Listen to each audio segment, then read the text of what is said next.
Hey friends, welcome to my channel.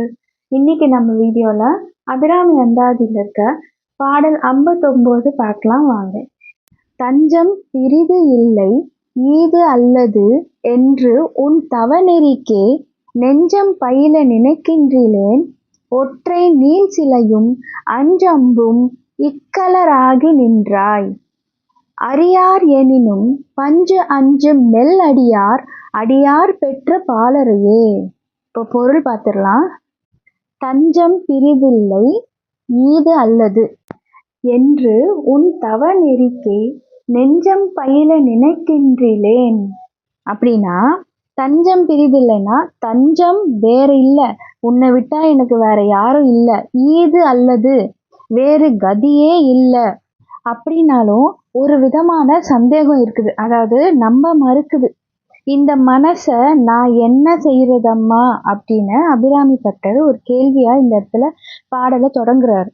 அந்த அபிராமி ஆனவள் கையில கரும்பு வில் வச்சிருக்காளாம்.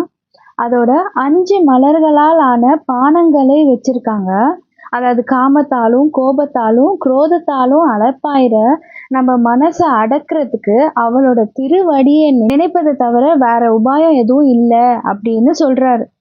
ஆனா இந்த மனசு அந்த தவ சரணங்களை நினைக்காம மற்ற எல்லாத்தையும் நினைக்குதே. அந்த அபிராமி மேல் இருக்கிற தவம் உறுதியானதா இருந்தா மனமும் வாக்கும் நினைவும் செயலும் எல்லாமே ஒன்னா சேர்ந்து வாக்கிலிருந்து எது சரியோ அது மட்டுமே வெளிப்படும். அப்படி வாக்கிலிருந்து வெளிப்படுறது சரியானதாவே இருக்கும். ஆனா இங்க அபிராமி பட்டர் அமாவாசைய பௌர்ணமின்னு சொல்லிட்டார். அது தப்பு தானே? அப்படி தப்பா சொல்லி இருக்கேன்னா நான் அபிராமி மீது இருக்க தவம் முழுமையான தவம் அல்ல அப்படின்னு தானே பொருள். இதைத்தான் அபிராமி பட்டர் அவர் தப்பு செஞ்சுட்டேன் அப்படின்னு அவரு அபிராமி அம்மன் கிட்ட கேட்டுட்டு இருக்காரு. அம்மா, அப்படியே தப்பு செஞ்சாலும் ஒரு அம்மா குழந்தைக்கு தண்டனை கொடுப்பாளா? இல்லையே. பஞ்சு அஞ்சு மேல் அடியார் அடியார் பெற்ற பாலரையே. இங்க பஞ்சு போன்ற மெல்லடி படைத்தவளே. அம்மா தனது பிள்ளைகள் இல்லைனா பக்தர்களை தவறு செஞ்சாலும் அடிக்க மாட்டார்கள். அதே போல என்னை பொறுத்து ஆட்கொள்ள வேண்டும் அப்படின்னு அபிராமி அன்னை கிட்ட கேட்கிறாரு. அதாவது அபிராமி பட்டர் அமாவாசை அன்னைக்கு பௌர்ணமின்னு சொன்னதுனால பாண்டிய மன்னருக்கு கோவம் தூக்கு தண்டனை கொடுத்துட்டார். அப்போ அந்த அபிராமி பட்டர் தூக்குல தொங்கிட்டு இருக்கும்போது அபிராமி அம்மனோட கண்கள் அவரை அழிக்க கூடும் அப்படின்ற ஒரு பயமும் இருந்திருக்கு.